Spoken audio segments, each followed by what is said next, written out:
महाराष्ट्र में 4 साल के बाद एक बार फिर से उद्धव ठाकरे की पार्टी टूट गई है। उद्धव बालासाहब ठाकरे वाली शिवसेना के 9 में से 6 लोकसभा के सांसद बागी हो गए हैं। बाकायदा स्पीकर से मुलाकात कर शिंदे गुट वाली शिवसेना में विलय की बात भी कह दी है। उधर शिवसेना के जो बचे हुए लोकसभा के सांसद हैं, उन्होंने आज दिल्ली में प्रेस वार्ता की। इस दौरान उद्धव ठाकरे के काफी करीबी माने जाने वाले राज्यसभा के सांसद संजय राउत ने इन बागी सांसदों पर कई गंभीर आरोप लगाए। 50-50 करोड़ रुपए में बिकने का दावा किया, इसके साथ ही गाली भी दी है। गाली देते वक्त उन्होंने कहा है कि इसे कट मत कीजिएगा, सीधे चलाना है आपको, उन्हें सुनाना है आपको जिन्होंने धोखा दिया है, ऐसा संजय राउत का कहना है। शिवसेना में हुई इस टूट के बाद कई सारे सवाल उठ रहे हैं, जैसे अभी हाल ही में टीएमसी में भी टूट हुई है। 20 लोकसभा के सांसद दूसरी पार्टी में जाकर शामिल हुए हैं। बीजेपी ऐसा कुछ करके क्या करना चाह रही है, इसको लेकर भी लोगों के मन में सवाल आ रहे हैं। एनडीए इसके पीछे उसकी क्या रणनीति हो सकती है? क्या 2/3 बहुमत जुटाया जा रहा है लोकसभा में? और अभी 2/3 बहुमत जुटाने के लिए जो बचे लोकसभा के सांसद हैं, उनकी भरपाई के लिए क्या किसी और दल में भी टूट हो सकती है? ऐसी भी चर्चाएं सियासी गलियारों में हो रही हैं। तो ये शिवसेना में दूसरी बार टूट कैसे हुई, क्यों हुई, इसके पीछे क्या रणनीति है, क्या ऑफर दिए गए, किसका हाथ है, किसका दिमाग है, और भविष्य में और किन दलों में टूट हो सकती है, इस पर ही विस्तार से चर्चा करने के लिए आज हमारे साथ कई सारे खास मेहमान जुड़ने वाले हैं। हमारे साथ स्टूडियो से ही केशव जी हैं, इसके साथ ही शिवेन गौड़ जी भी हमारे साथ ज्वाइन कर रहे हैं, वो ऑल इंडिया के ही हमारे सहयोगी हैं। इसके साथ ही शिवसेना यूबीटी के प्रवक्ता भी हमारे साथ जुड़ने वाले हैं कुछ ही देर के बाद, और इसके अलावा राम कुमार पाल जी भी हमारे साथ इस बातचीत में शामिल होंगे, जो राजनीतिक विश्लेषक हैं। सबसे पहले मैं शुरुआत करूंगा, केशव जी हमारे साथ हैं। केशव जी, इस टूट की पटकथा कब लिखी गई, इसके पीछे कौन है? इस टूट की पटकथा कब लिखी गई यह एग्जैक्टली बताना तो मुश्किल है, लेकिन अभी जो सरकार चल रही है केंद्र में खासकर, वो ऐसी पटकथाएं लिखती रहती है। कौन जानता था कि पश्चिम बंगाल का चुनाव परिणाम आएगा और महज 1 महीने के अंदर पार्टी 3 टुकड़े हो जाएगी। बिल्कुल, मैं 3 टुकड़े इसलिए कह रहा हूं कि 1 टुकड़े तो एनसीपीआई में चले गए, 1 टुकड़ा जो छोटा सा है ममता बनर्जी और अभिषेक बनर्जी के साथ वो रह गया, और एक बड़ा टुकड़ा दूसरा तृणमूल हो गया, जो विधायकों वाला, हाँ, जिसका मामला अभी कोर्ट में लंबित है। तो ये पटकथाएं लिखी जाती रहती है हमेशा मेरे ख्याल से, और इस पटकथा के सूत्रधार शिवसेना गुट में कौन है, शिवसेना यूबीटी में कौन है, यह जग जाहिर है। उनका नाम आ गया है, देशमुख का नाम लिया जा रहा है, लेकिन सवाल है क्या संजय देशमुख इतने बड़े नेता हैं कि वो इतनी बड़ी फिल्म की पटकथा लिख सकते हैं? यह नाटकीय जो घटनाक्रम हो रहा है, इसकी पटकथा लिखने वाला कोई सिद्धहस्त कलाकार ही होगा मेरे ख्याल से। मैं और आप जिसका नाम अभी नहीं लेना चाह रहे हैं, हमारे दर्शक उनके चेहरे को अच्छी तरह समझ रहे होंगे किसकी ये कवायद हो सकती है। और सबसे बड़ा सवाल है कि किसी की भी हो। अगर देखें टीएमसी के मामले में भी कई सारे सूत्रधार बताए जा रहे हैं, भूपेंद्र यादव बताए जा रहे हैं, निशिकांत दुबे बताए जा रहे हैं, और भी कई लोग हैं, लेकिन ये सारी रणनीतियां बनती कहाँ है? तो सब जानते हैं कहाँ बनती है। ऑब्वियसली ये सारी रणनीतियां जहां बनती है वो भारत की केंद्रीय राजनीति में अभी किसी पहचान के मोहताज नहीं है। वो बहुत बड़ी शख्सियत हैं और उनको इस चीज़ का मास्टर भी समझा जाता है। लेकिन सबसे अहम सवाल है कि ये हो क्यों रहा है, आखिर निशाने पे क्या है?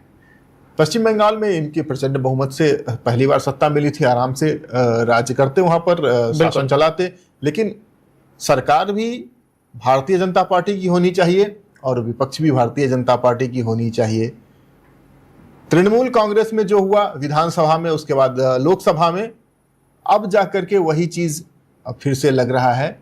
महाराष्ट्र में उसी को रेप्लिकेट किया जा रहा है, और महाराष्ट्र में इसलिए भी आसान था क्योंकि महाराष्ट्र में पहले से ही शिवसेना के 2 धड़े हो चुके थे। एक एकनाथ शिंदे के नेतृत्व में शिवसेना का बड़ा हिस्सा आ गया था, हालांकि लोकसभा में ज्यादा सांसद यूबीटी के पास थे, लेकिन अब 9 में से कहा जा रहा है कि 6 लोग इधर आने वाले हैं, तो फिर इनकी संख्या वैसे ही बढ़ जाएगी।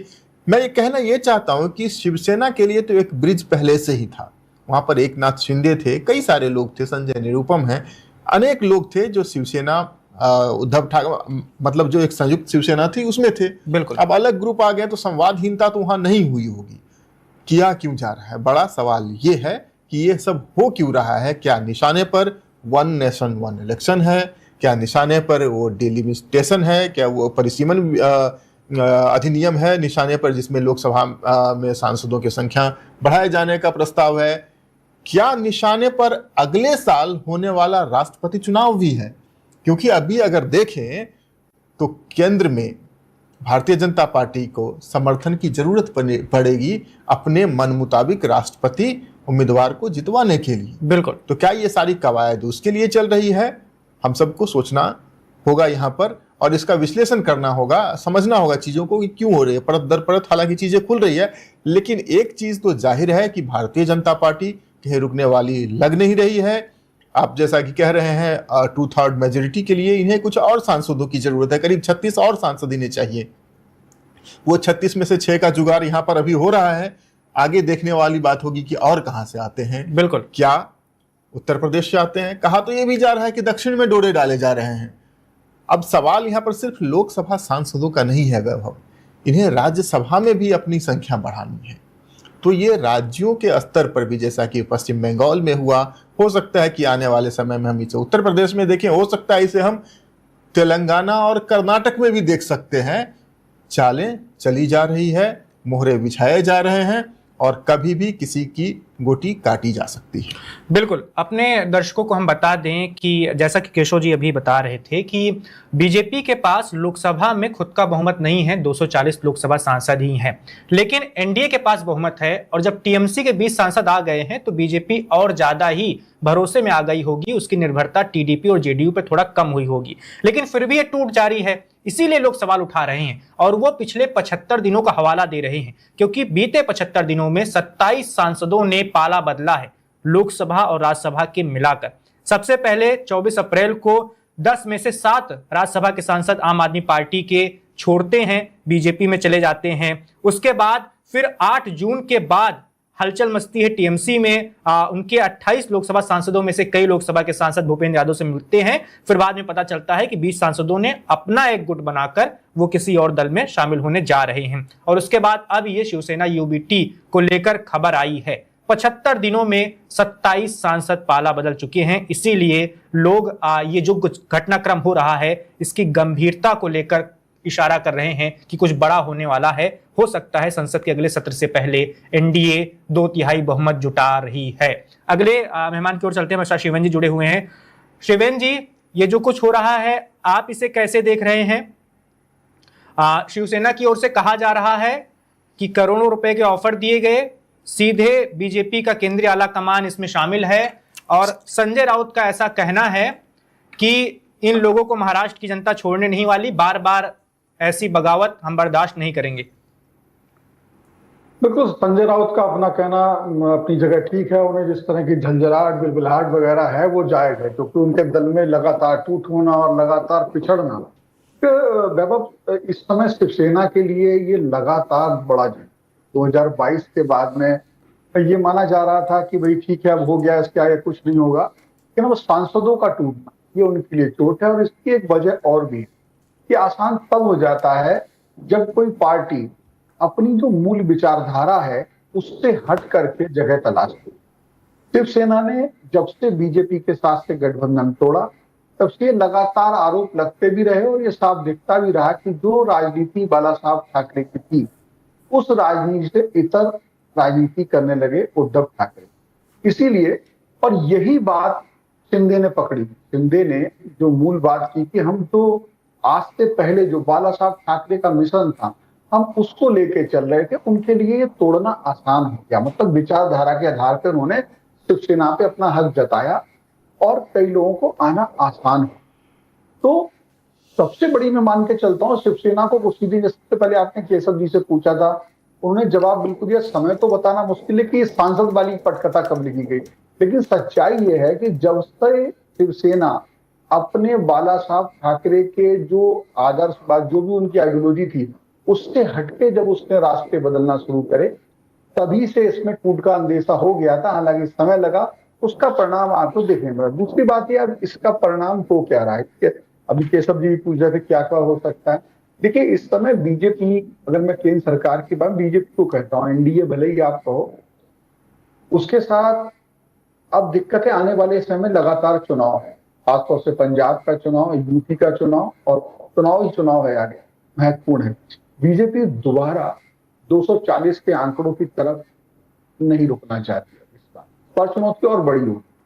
दूसरी बात, देश में अर्थव्यवस्था और तमाम चीजें वैश्विक संकट की वजह से भले ही हो, लेकिन जनता को ये समझाना बहुत मुश्किल होता है कि ये वैश्विक संकट था, इस वजह से महंगाई बढ़ गई, इस वजह से ये हो गया, इस वजह से वो हो गया।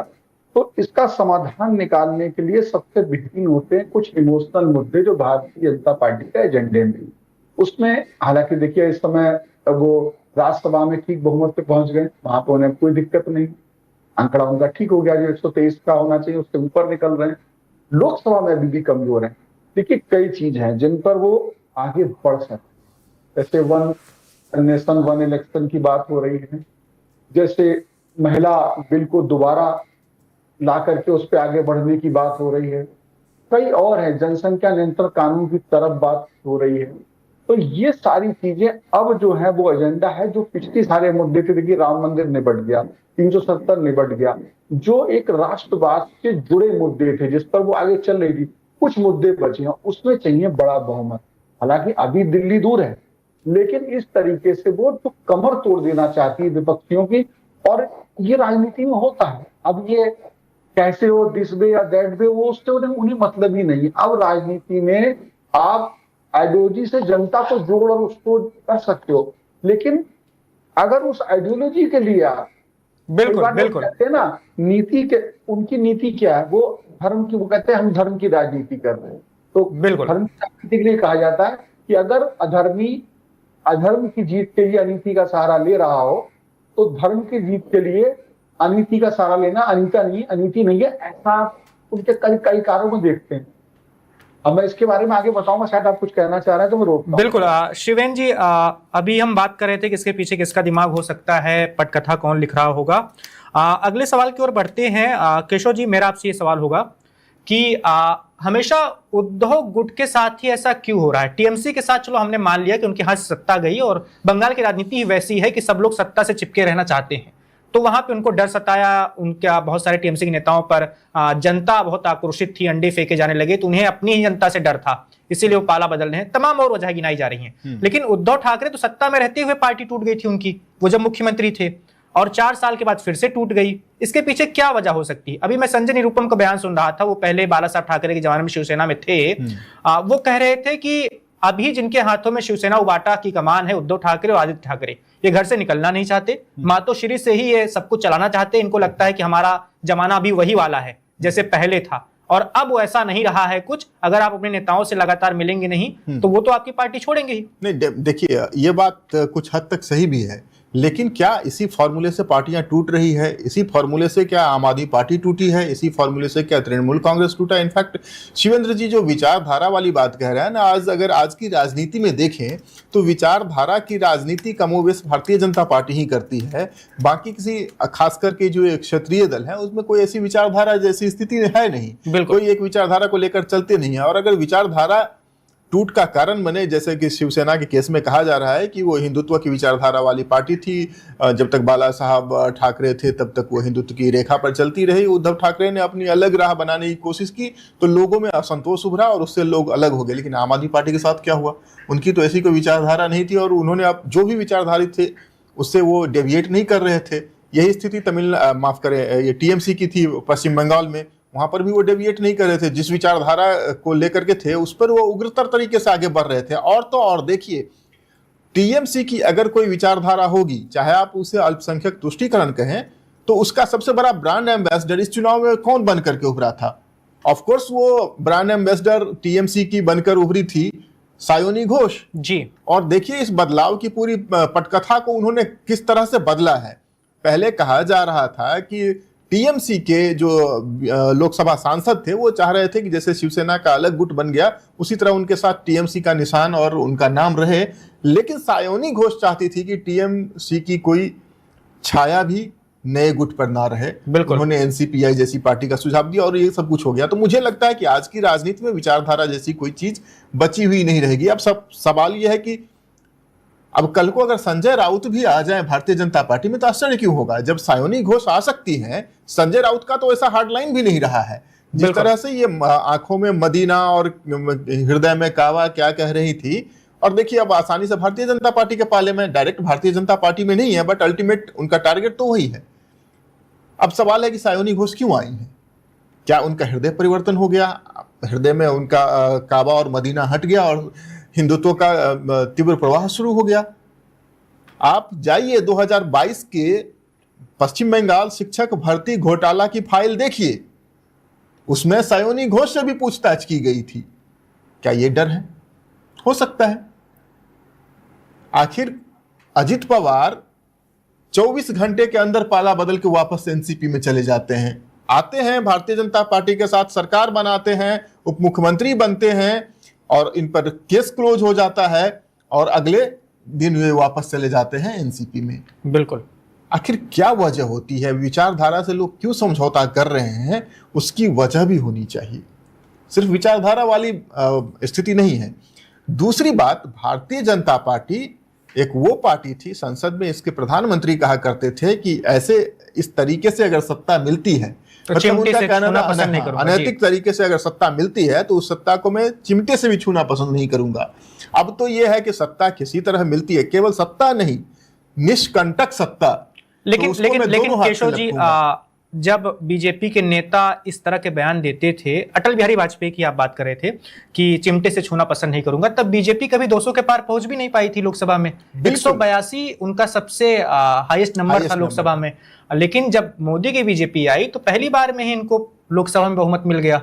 नहीं, वो ठीक है, लेकिन देखिए किस तरह से विचारधारा में वहां भी गिरावट आई है। अभी इनके लिए लक्ष्य इनका महत्वपूर्ण है, रास्ता कोई भी हो। अब इनके लक्ष्य के सामने जो चीजें हैं, हम उसकी बात पहले कर चुके हैं, कई नई चीजें उसमें और होंगी। बिल्कुल। हमारे सहयोगी हैं शिवेंद्र जी, वो कह रहे थे कि उत्तर प्रदेश का चुनाव भी निशाने पर होगा, हो सकता है, और क्यों नहीं हो, सबसे बड़ा प्रदेश है देश का। और यहाँ तक कि आप ये समझे कि उत्तर प्रदेश अपने आप में कई सारे देशों से बड़ा है, मुल्क जो दुनिया भर के हैं उनमें कई सारे मुल्कों से बड़ा प्रदेश है। वहाँ के चुनाव की अपनी महत्ता है उसकी, और हो सकता है क्योंकि उत्तर प्रदेश का चुनाव राष्ट्रीय राजनीति को हमेशा प्रभावित करता है, हर वक्त प्रभावित करता है। न केवल उससे राज्यसभा की संख्या पर असर पड़ता है, बल्कि एक देश के एक बड़े जनसंख्या वर्ग का वो प्रतिनिधित्व करती है। ज्यादातर प्रधानमंत्री भी वहीं से ही आए हैं। जी बिल्कुल। इनफैक्ट मौजूदा प्रधानमंत्री की भी अगर बात करें तो हैं गुजरात से, लेकिन चुनाव लड़के आते हैं काशी से, बनारस से। जी, तो वो एक स्थिति है। लेकिन आप फिर से हम अगर शिवसेना की तरफ चलें तो मुझे नहीं लगता है कि ये सिर्फ विचारधारा की वजह से अभी आए हैं। अगर विचारधारा की वजह होती तो ये 2021 में ही आ गए होते, 2020 में ही आ गए होते, माफ करें। बिल्कुल। 2020 में जब उद्धव ठाकरे सत्ता चला रहे थे और एकनाथ शिंदे को लगा कि ये बाला साहब के सिद्धांत पर नहीं चल रहे हैं, तो जितने लोग इनके साथ आए थे वो भी आ गए होते। 2024 में तो कम से कम आ ही गए होते। लोकसभा चुनाव हो रहा है भाई, चलो ये गैर राष्ट्रवादियों को छोड़ो, भारतीय जनता पार्टी के साथ मिल जाते, एकनाथ शिंदे जी के साथ आ जाते हैं। लेकिन आज ये क्यों बात हो रही है? एक तो ये जो चौसर का खेल है, ये बिछाया जाता है भारतीय जनता पार्टी के द्वारा, इसे संचालित भी किया जाता है भारतीय जनता पार्टी के द्वारा, और अलग अलग जगहों पर अलग अलग मोहरे होते हैं। जैसे पश्चिम बंगाल के लिए भूपेंद्र यादव मोहरे थे, सायोनी घोष मोहरा थी, निशिकांत दुबे मोहरा थे, और वो काकोली जो है वो मोहरा थी, रचना बनर्जी मोहरा थी, सुदीप बंदोपाध्याय मोहरा थे। यहाँ पर भी अलग अलग मोहरे बिछे होंगे, लेकिन इस सबका रिंग मास्टर एक ही है, और वो बहुत ही सफलतापूर्वक, उनकी एक्यूमेन का दुनिया लोहा मानती है इस मामले में। बिल्कुल। पॉलिटिकल जोड़ तोड़ की जो विशेषज्ञता है वो भारतीय जनता पार्टी के इसका दावर नेता में भर भर के दी है ऊपर वाले ने, और उसका वो बखूबी इस्तेमाल भी करते हैं अपनी पार्टी के हित के लिए, अपने सरकार को बचाने और उसे और मजबूत करने के लिए। हालांकि सरकार पर पिछले 12 सालों में कोई संकट नहीं रहा है। पिछले 10 साल जो थे वो तो उनके बहुमत की सरकार थी। भारतीय जनता पार्टी अपने दम पर इतनी सारी सीटें जीत कर आई थी, उनको कोई हिला नहीं सकता था। पिछले 2-2.5 साल से जो सरकार है, 2 साल से जो सरकार है केंद्र में, हालांकि वो गठबंधन की सरकार है, लेकिन सरकार की सेहत पर कभी कोई कमजोरी दिखी नहीं, कभी कोई प्रश्न उठा नहीं। लेकिन फिर भी अगर इस आक्रामकता के साथ अपने खेमे को मजबूत करने के लिए भगवा ब्रिगेड अगर काम कर रहा है तो मुझे लगता है कि आगे कोई बहुत बड़ी चुनौती है। हो सकता है वो यूसीसी भी हो। बहुत सारी चीजें हैं जो इस सरकार के टू डू लिस्ट में थी, बकेट लिस्ट में थी, जो कर पाई। जैसे धारा 370 का है मामला, जैसे राम मंदिर का मामला है, सीए हो गया, लेकिन अनेक ऐसी चीजें भी हैं जो इनको करनी थी और इसीलिए इन्होंने 2024 में अब की बार 400 पार का नारा दिया था।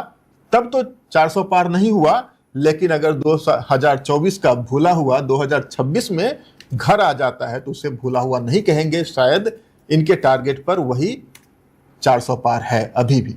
बिल्कुल। मेरा एक सवाल अभी शिवसेना यूबीटी को लेकर ही है, किशोर जी, शिवेंद्र जी, आप दोनों से। उसके बाद फिर हम इन सवालों पर भी आगे चलेंगे कि किन दलों में टूट हो सकती है और इन सारी टूट के पीछे की कहानी असली क्या है। ठाकरे परिवार के बारे में कहा ऐसा जाता था कि भारतीय राजनीति में थोड़ा अलग तरह का राजनीतिक परिवार है। 2019 में आदित्य ठाकरे वर्ली से विधानसभा चुनाव लड़ते हैं। उससे पहले ठाकरे परिवार के किसी सदस्य ने कभी कोई चुनाव नहीं लड़ा। 1966 में शिवसेना बनी थी। प्रबोधन ठाकरे से ही हम ले लें सीधे, बाला साहब ठाकरे, फिर उनके बेटे, दूसरे भाई के लड़के जो है राज ठाकरे, तमाम ऐसे लोग। कहा जाता था कि मातोश्री से ही सब कंट्रोल होता था। अगर मातोश्री में बैठक बुलाई जा रही है तो हर विधायक सांसद का पहुंचना जरूरी होता था। कोई ना पहुंचे ऐसा सवाल भी अकल्पनीय था उस वक्त। लेकिन वही ठाकरे परिवार का दबदबा पिछले 5-6 सालों में इतना कम हो गया है कि अभी 14 जून को बैठक बुलाई गई थी मातोश्री में ही। 4 सांसद आए लोकसभा के, 5 सांसद वो ऑनलाइन जुड़े थे। उन्होंने तमाम हवाला दे दिया। किसी ने कहा परिवार में कुछ दिक्कत चल रही, किसी ने कहा कि मेरी खुद की तबीयत खराब है। वो जुड़े भी नहीं, और जो जुड़े भी उनसे कसम खिलवाई गई अपने बच्चों की, किसी देवी माँ की, भगवान की, और उन्होंने कसम भी खा ली। 14 जून की ये बात है। आज हम बात करें 17 जून को और ये लोकसभा स्पीकर से मिलकर शिवसेना संदेह गुट में जा रहे हैं। तो एक परिवार का इतना ज्यादा प्रभाव कम होना, इसके पीछे की आपको क्या वजह लगती है? केशव जी, आपसे फिर शिवेंद्र जी के पास चलेंगे। देखिए, जब तक ये परिवार अपने आप को सत्ता से ऊपर रख रहा था तब तक इसका दबदबा था। केवल महाराष्ट्र की बात आप मत कीजिए। एक समय ऐसा भी हुआ करता था जब देश के बड़े दिग्गज नेता हुआ करते थे, अटल बिहारी वाजपेयी, बड़े दिग्गज नेता हुआ करते थे लाल कृष्ण आडवाणी, तो ये भी बाला साहब ठाकरे से मिलने के लिए मुंबई जाया करते थे। आपने कभी ऐसा सुना नहीं होगा, कभी समाचार पत्रों में पढ़ा नहीं होगा कि बाला साहब ठाकरे इनसे मिलने के लिए दिल्ली आ रहे हैं। तो ये उनका रुतबा था, और ये इसलिए था कि वो उन्होंने अपने आप को सत्ता से ऊपर रखा था। सत्ता की रैट रेस में, सत्ता की भागदौड़ में वो शामिल नहीं थे। लेकिन जैसे ही आपकी महत्वाकांक्षा आपको सत्ता की रेस में ले आती है, वैसे ही आप प्रतिद्वंदी हो जाते हैं। उससे पहले वो संरक्षक थे, इसलिए वो उस तरह का रिस्पेक्ट उन्होंने हासिल किया था। और उनकी अपनी एक साफगोई वाली राजनीति थी। अगर बात करें 1992 की बाबरी विध्वंस की बात करें तो उसमें तमाम इकाई शामिल थी, लेकिन आगे बढ़कर कौन कह रहा है कि मेरे शिव सैनिकों का हाथ नहीं पांव है उसमें? बिल्कुल बाला साहब ठाकरे कह रहे हैं, तो लोग उनकी इस उस वक्त कोई इसका श्रेय लेना भी नहीं चाहता था। आडवाणी जी ने खुद कहा था कि मैं ऐसा नहीं चाहता था कि टूट जाए सब। हाँ, इनफैक्ट आडवाणी जी ने कहा, और नरसिम्हा राव जी ने कहा फिर से बनवाएंगे। अटल बिहारी वाजपेयी जी का भी कालजयी भाषण है कि कल क्या होगा मुझे नहीं मालूम। तो कोई श्रेय नहीं लेना चाहता था, लेकिन इतनी साफगोई, इतनी स्पष्टता के साथ ये कहना कि उसमें हमारे शिव सैनिकों का हाथ नहीं पांव है, तो एक तो इसकी खिल्ली उड़ा रहे हैं कि ये इतना बड़ा मसला नहीं है, तुम क्यों आ गए हो, और दूसरी बात इसको स्वीकार कर रहे हैं कि हमने ऐसा किया है। अगर उनको दक्षिण भारतीयों से प्रॉब्लम थी मुंबई में, महाराष्ट्र में, तो उन्होंने खुलकर कहा लुंगी हटाओ पुंगी बजाओ। उत्तर भारतीयों से प्रॉब्लम थी तो उन्होंने खुलकर कहा। तो उनका एक बेलौस अंदाज था, लेकिन इन सब के ऊपर था सत्ता से अपने आप को ऊपर रखना, सत्ता में भागीदारी, सत्ता की लिप्सा उन्होंने कभी नहीं दिखाए। ये हर व्यक्ति के साथ, हर परिवार में भी होता है। जब आप अत्यधिक महत्वाकांक्षी हो जाते हैं, जब चाहते हैं कि आपको सारा श्रेय मिले, सारे पावर आप तक सिमट के आए, तब वो फिर से डिस्ट्रैक्शन होता है, फिर वो पावर भागने लगता है। उद्धव ठाकरे की राजनीति वहीं पर आकर के फिसली। अगर वो सुपर पावर बनना चाहते तो लोग इनको स्वीकार कर रहे थे, लेकिन जैसे ही ये खुद पुत्र मोह में फंसे, सत्ता के लालच में आए, फिर ये एक आम शिवसैनिक या फिर एक आम नेता की तरह ही हो गए। शिवसैनिक भी नहीं, एक देश में जो आम नेता होता है, जो सारी राजनीतिक लड़ाइयां ही इसीलिए लड़ता है कि उसे सत्ता का स्वाद मिल सके। बिल्कुल, शिवेन जी के पास चलते हैं। शिवेन जी, यही सवाल आपसे भी होगा। शिवसेना यूबीटी अब फिर से अपने पैरों पर खड़ी हो पाएगी या नहीं, ये तो नहीं पता, क्योंकि वहां पर वो जिस महाविकास अघाड़ी गठबंधन में है उसमें अब तो कांग्रेस पार्टी कुछ ज्यादा हावी होने की कोशिश करेगी। वो कहेगी कि हम बड़े दल हैं, आपके तो सांसद बचे नहीं बहुत ज्यादा। ठाकरे परिवार के राजनीतिक पतन के पीछे आप क्या वजह मानते हैं? केशव जी ने तो बहुत सारी वजह बता ही दी हैं। बिल्कुल, देखिए मैं ये मानता हूं, कुछ चीजें जो केशव जी ने बताई हैं वो है, कुछ थोड़ा सा भिन्न भी है।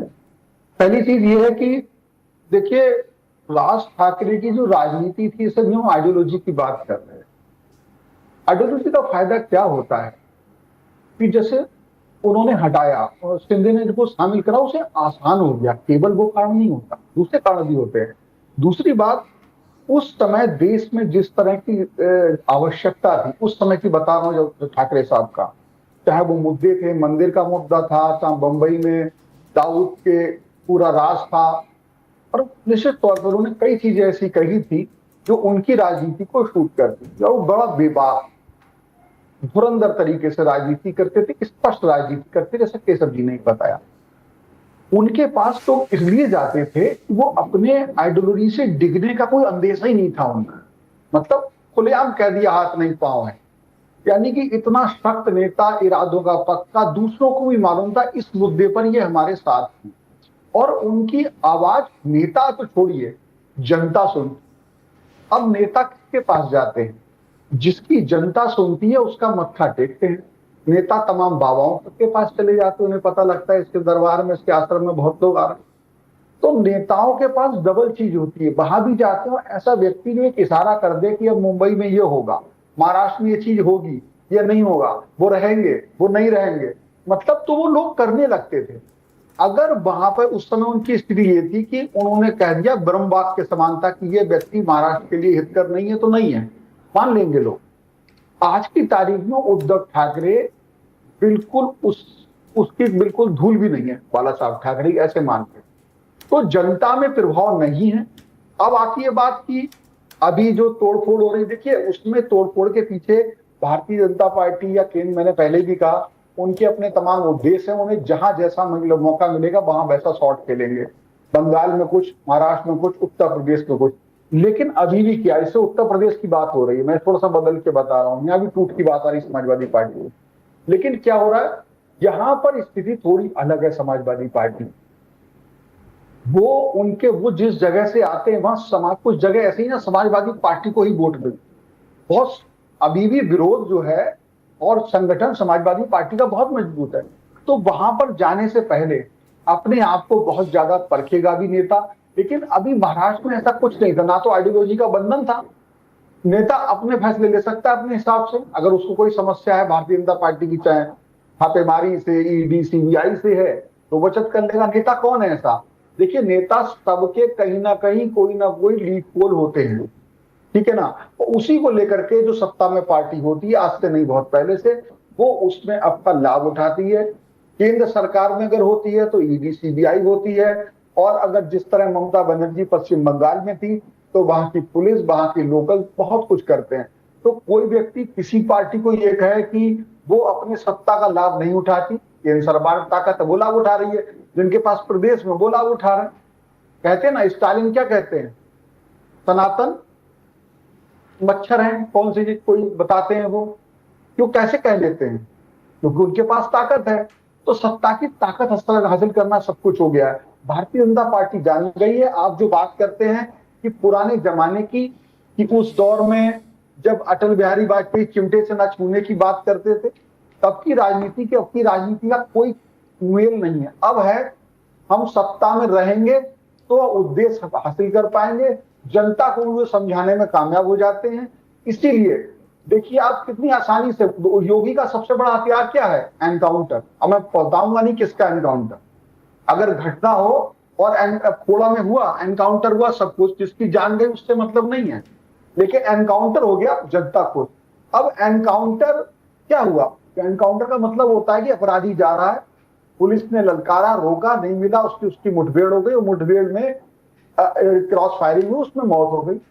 लेकिन अब जनता क्या मांग कर रही है? सोचिए, एनकाउंटर कर दीजिए। एनकाउंटर करने की चीज नहीं, वो होता है। तो इस तरह की चीजें जो अनैतिक हैं कानून के लिहाज से, यानी कि हम कानून का राज स्थापित नहीं कर पा रहे हैं, कानून का राज हम कानून के जरिए सजा देने में सक्षम नहीं हो पा रहे, शायद हमारी इतनी बेहतर तरीके से कानून को लागू करने की टीम नहीं है, हम एविडेंस नहीं इकट्ठे कर पा रहे, अदालत को साबित नहीं कर पा रहे, देर हो रही है, कुछ तो हो रहा है, जनता ये मांग रही है।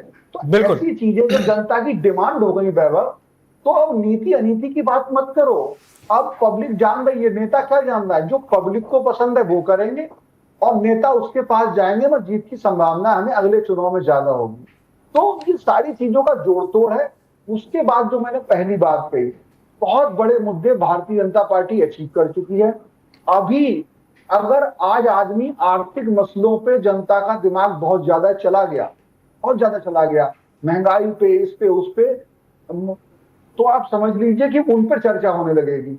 अब चर्चा किस पे होनी, अभी और बड़े मुद्दे बकाया हैं, जैसे मैंने बताया जनसंख्या नियंत्रण की बहुत ज्यादा अंदर खाने चर्चा है बीजेपी के, अब कार्यालय पे जाओगे, उस कानून को लेके बहुत ही ज्यादा बात हो रही है, सबसे बड़ी बात हो रही है, यूसीसी से ज्यादा बात उस पर हो रही है। और इसी तरीके से वन इलेक्शन वन नेशन जो है वो भी बीजेपी के लिए बहुत बड़ा हथियार हो सकता है। उसकी वजह है जो ये अपना संघीय ढांचा है, इसमें अलग अलग चुनाव होने से कभी भी एक व्यक्ति के हाथ में सुपर पावर नहीं आती, लेकिन वन नेशन वन इलेक्शन अगर होता है तो क्या होगा, पूरे चुनाव प्रभावित होंगे, काफी हद तक एक सा मैसेज जाएगा। अभी विधानसभा शिवेन जी लोकसभा में हार गए, तो आप कोई भी कानून बनाने के लिए आपको बहुत ज्यादा चीजों पे, अब एक अंतिम बात बता दूं इसका अर्थ क्या होता है। देखिए, अगर विधानसभा में नहीं जीतते हैं कहीं पे, तो राज्यसभा के चुनाव अलग अलग समय पे होते थे, एक साथ नहीं होते कभी। आज 3 सदस्यों का चुनाव होना, अगली बार 6 का होना, अगली बार 10 का होना।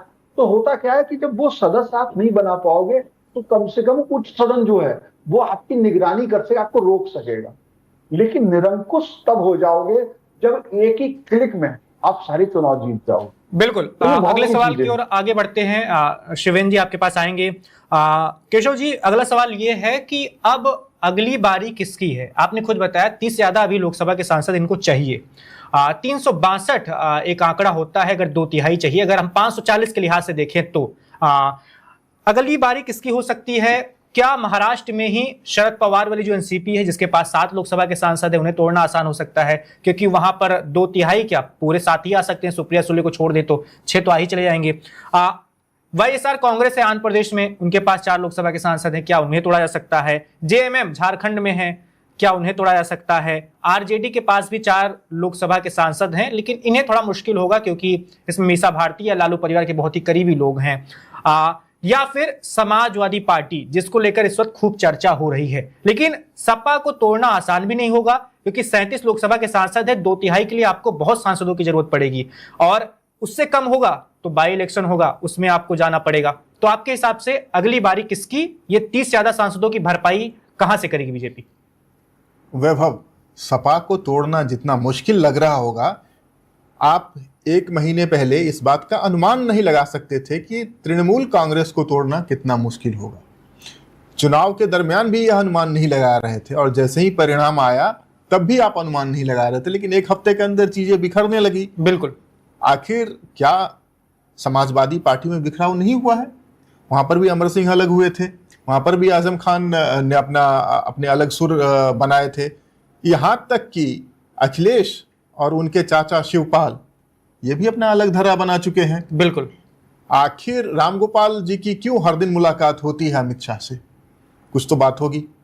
अक्षय को किस बात की परेशानी थी?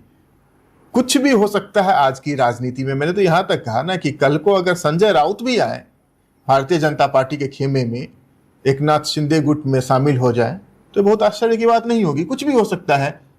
आखिर यहां पर तो एक नेता के पाला बदलने की बात होती है, तब हम उसे टर्न कोट कहते हैं। यहां तो पूरा का पूरा कुनबा कुछ और बन जा रहा है। कल तक जो तृणमूल था आज एनसीपीआई हो गया, एक ऐसी पार्टी जिसका कोई नाम लेवा नहीं था। और यह भारतीय प्रजातंत्र का मखौल है कि जो पार्टी चुनाव में गई तक नहीं, चुनाव लड़ी ही नहीं, और रातों रात उसके 20 सांसद हो गए। चुनाव लड़ी भी है तो त्रिपुरा में कई उम्मीदवार उतारे थे, 1400 वोट टोटल मिले थे। दो सीटें लड़ी थी उन्होंने। माफ करें, लोकसभा में जी। 2 सीटें लड़ी थी और कुछ 400 के आसपास उन्हें हाँ, लोकसभा दोनों में उम्मीदवारों वोट को आई अलग थी। अलग जी। ये स्थिति जिस पार्टी की थी उसे पश्चिम बंगाल में 20 सांसद बैठे बिठाए मिल गए।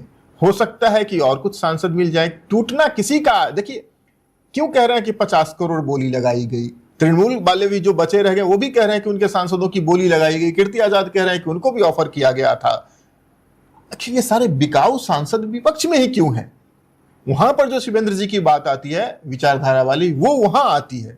भारतीय जनता पार्टी के सांसद को तोड़ के ले जाएं आप, उनके भी तो 240 ही है ना, वो भी तो बहुमत से दूर है, उनको तोड़ के ले जाएं। तो ये सारे बिकाऊ सांसद विपक्ष में ही क्यों हैं? आखिर कुछ तो कमी है वहां पर, तब तो उन्हें खरीदा जा रहा है। बिकाऊ माल ही कोई खरीदता है ना, तो ये सारे सांसद बिकाऊ कैसे हो गए? पहली बात। दूसरी बात, राष्ट्रीय जनता दल क्यों नहीं टूट सकता है? वहां पर भी तो असंतोष रहता है। मीसा भारती को आगे बढ़ाया जा रहा है, तेजस्वी यादव को आगे बढ़ाया जा रहा है, रोहिणी आचार्य को आगे बढ़ाया जा रहा है।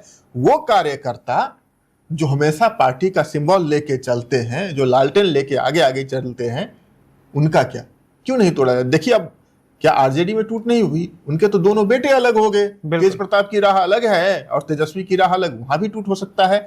जेएमएम का कुनबा मेरे ख्याल से अभी थोड़ा सा सुरक्षित लगता है, क्योंकि उनके पास राज्य सरकार की ताकत है बिल्कुल। लेकिन वहां भी कुछ भी संभव है। जो सबसे बड़ा इस वक्त अनुमान लगाया जा रहा है, एक तो उत्तर प्रदेश से लगाया जा रहा है, क्योंकि उत्तर प्रदेश में अगली साल की शुरुआत में ही विधानसभा के चुनाव भी होने हैं। और आखिर कोई तो शक्ति होगी, कुछ तो वजह होगा कि शिवपाल और अखिलेश अलग हो गए थे और फिर उन्हें कई बार उन्होंने सार्वजनिक मंचों से ऐसी ऐसा बॉडी लैंग्वेज दिखाया, ऐसी बातें कही कि लग रहा है कि चाचा भतीजा में बर्फ पिघलने लगी है, लेकिन फिर भी वो एक नहीं हो पाते थे। फिर कौन सी शक्ति थी जो उन्हें विकेंद्रित कर रही थी? क्या तेलंगाना के जो मुख्यमंत्री हैं उनका आरएसएस से पहले संबंध नहीं रहा है? वहां क्यों नहीं टूट हो सकता है?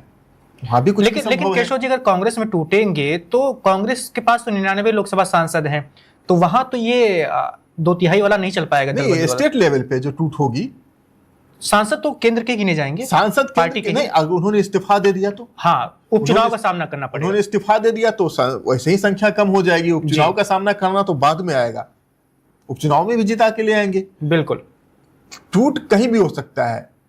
यहां तक बात तो यह भी की जा रही है कि कर्नाटक में भी कुछ लिंगायत सांसद हैं जो अभी दूसरे खेमे में है, कांग्रेस खेमे में है। शायद वहां भी इस्तीफे हों, वहां भी टूट फूट हो जाए।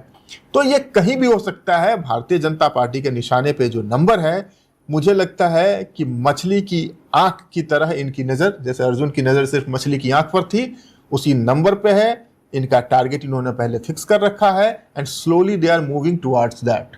वो उसको अचीव करेंगे। जो बात उन्होंने कहा था 400 पार, तो वहां पब्लिक ने 400 पार नहीं कराया। अब ये अपनी कतर ब्योंत से 400 पार करने की ओर अग्रसर है। और वैभव, आज की सच्चाई यही है, किसी ने नहीं सोचा था कि राघव चड्डा और उनके साथ जो अन्य लोग हैं, बिल्कुल 7 सांसद पाला बदल लेंगे। किसी ने नहीं सोचा था कि टीएमसी और खास करके टीएमसी में सायोनी घोष पाला बदल लेंगी। और उसी तरह अब उद्धव ठाकरे की पार्टी में यह विखंडन हो रहा है। और आप महाराष्ट्र की बात कह रहे हैं कि महाराष्ट्र में सुप्रिया सुले को छोड़कर बाकी सारे लोग आ सकते हैं इनके खेमे में। मेरा सवाल तो यह है कि क्या सुप्रिया सुले नहीं आ सकती हैं? बिल्कुल, कुछ दिन पहले, 1-2 महीने पहले ये चर्चा भी चली थी, जब अजित पवार थे। अजित पवार की मृत्यु से पहले ये चर्चा चली थी। आकस्मिक रूप से दुर्घटना में उनकी मृत्यु हो गई। बाकी ये चर्चा चली थी कि केंद्र में सुप्रिया सुले एनसीपी के पूरे ढर्रे को, कुनबे को संभालेंगी, राज्य में अजित पवार संभालेंगे।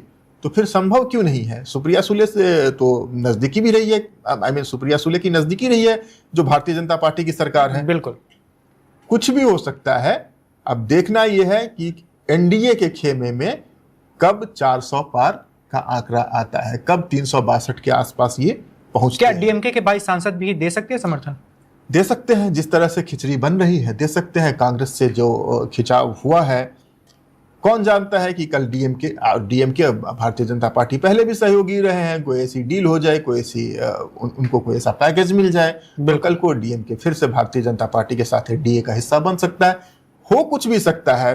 अगर विपक्ष का सांसद बिकाऊ है और भारतीय जनता पार्टी के पास उनको खरीदने के लिए धन है, पर्याप्त, तो वो तो बाजार में निकले ही हुए हैं और उनको मालूम भी है, उनको ये ऑब्जेक्टिव अपना वो सबसे पहले उनको मालूम है कि उनको ये क्यों चाहिए।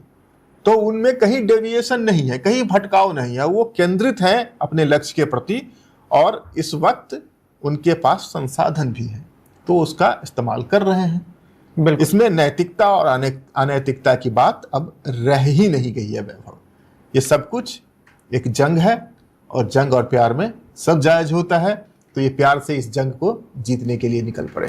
बिल्कुल। शिवेन जी, यही आखिरी सवाल आपसे भी, अगली टूट आप किस पार्टी में देख पा रहे हैं? कौन सा दल जिसमें दरार दिख रही है आपको?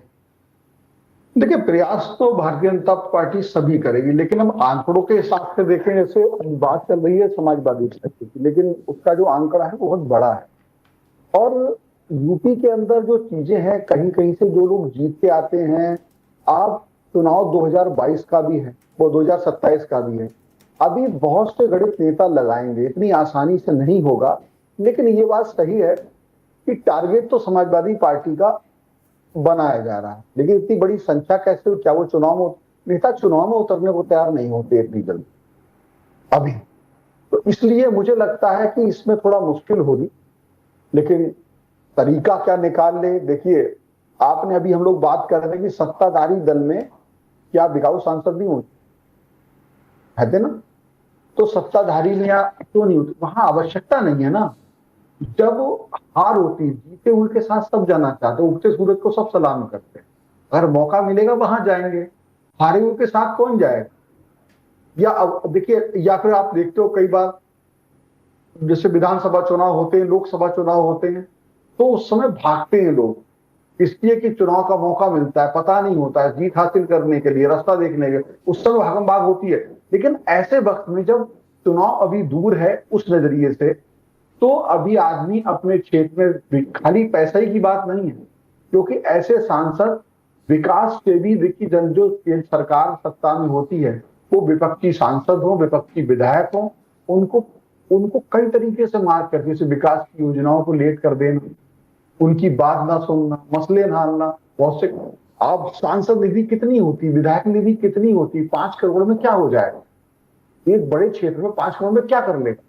तो सवाल ये, विधायक निधि सांसद निधि से कुछ नहीं होता। सबसे बड़ी चीज तो होती है सरकार के सत्ता के साथ चलना, सत्ता के साथ, या फिर सत्ता इतनी मतलब ईमानदार हो कि भाई वो सभी कर। तो कई जगह से उन्हें अपने क्षेत्र के विकास को लेकर भी समस्याएं होती हैं, वहां भी वो कंप्रोमाइज करते हैं। पैसे की बात, 50 करोड़ की बात, पता नहीं, मुझे तो इस प्रचार नहीं, क्योंकि 50 करोड़ एक सांसद की आज की तारीख में कुछ है नहीं, सच्चाई है, बहुत बड़ी, बहुत छोटी सी रकम है उनके लिए। अगर जो नेताओं के पास बैठते हो वो जानते होंगे इस चीज को, ये बहुत छोटी रकम है। लेकिन हाँ, जनता के लिए कहने में सही है, अपनी बात बताने के लिए सही है, लेकिन मुझे लगता है टारगेट समाजवादी पार्टी से ही हल होता है, और पार्टियों के पास इतने सांसद उस तरीके से दक्षिण भारत में मुझे नहीं लगता है। अचानक केशव जी बता रहे हैं कि डीएमके का साथ किस तरीके से हो सकता है, उसमें भी संभावना कम है, लेकिन टारगेट ये है। लेकिन अब आगे का महाराष्ट्र थोड़ा मुश्किल लगता है। बिल्कुल। आपको बता दें कि समाजवादी पार्टी के 37 लोकसभा के सांसद हैं, जो सभी उत्तर प्रदेश से ही चुनकर आए हैं 2024 के लोकसभा चुनाव में, और अगर इन्हें तोड़ा जाता है तो 2/3 की जरूरत होगी अगर दल बदल के कानून को लागू न करवाया जा सके, उपचुनाव से बचना है तो। और 2/3 का मतलब कम से कम 25 या 26 लोकसभा के सांसद टूटने जरूरी हैं अगर उपचुनाव का सामना नहीं करना पड़ेगा तो। देखते हैं आगे किसका नंबर आता है, क्योंकि अगर बीजेपी अपने मिशन में जुटी हुई, जैसा कि केशव जी ने बताया, शिवेन जी ने भी बताया कि उसका लक्ष्य साफ दिख रहा है उसे, तो इस लक्ष्य के लिए, इस लक्ष्य की पूर्ति के लिए कौन कौन सी पार्टियों में टूट होती है और कौन कौन अपनी आहुति डालते हैं, सब भविष्य में पता चलने वाला है। क्योंकि 75 दिनों से कहानी चल रही है, पहले आम आदमी पार्टी में टूट होती है, फिर टीएमसी में होती है और अब शिवसेना यूबीटी में होती है। यानी आने वाले कुछ ही दिनों में और भी कुछ हमें देखने को मिलने वाला है। तो फिलहाल तक की जो जानकारी थी, जो अपडेट थी शिवसेना यूबीटी में हुई टूट को लेकर, वो हमने आपको बताया, पीछे की कहानी बताई, कौन कौन से कारण हो सकते हैं, इसके पीछे किसका हाथ हो सकता है, वो सब कुछ आपको बताया। देश दुनिया की और जो भी तमाम खबरें हैं वो आपको लगातार इंडिया पर मिलती रहेंगी। फिलहाल तक के लिए इतना ही। Subscribe to One India and never miss an update. Download the One India app now.